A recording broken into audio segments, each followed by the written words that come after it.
তেমন কিছু না বুঝছেন, রিজনেবল প্রাইসে আমি কিছু মেকআপের কম্বো কিনছিলাম, মানে একটা মেকআপের কম্বো আর কি। তো এই দেখেন আমার বিউটিশিয়ান, দেখছেন সে নিজেও মেখেছে, এই দেখেন আমাকেও সুন্দর করে মেকআপ করিয়ে দিয়েছে।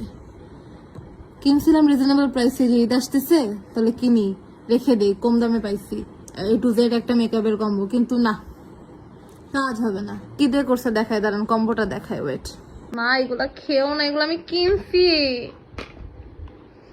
দাও দাও, থ্যাংক ইউ দাও। এই এতগুলো জিনিসপত্র দেখতে পারতেছেন, সবগুলো কিন্তু ব্র্যান্ডের, খুবই রিজনেবল প্রাইসে কিনছিলাম ঈদের জন্য। আমার মেয়ে দেখেন এদিকে আমার 12টা বাজায় দিচ্ছে। মেকআপের A to Z কিন্তু সবকিছুই আছে। এই যে আমার মেকআপ আর্টিস্টকে দেখছেন, কিরকম ভূত বানাইছো, কেন কেন ভূত বানাইছো সেটা বলো তুমি আমাকে।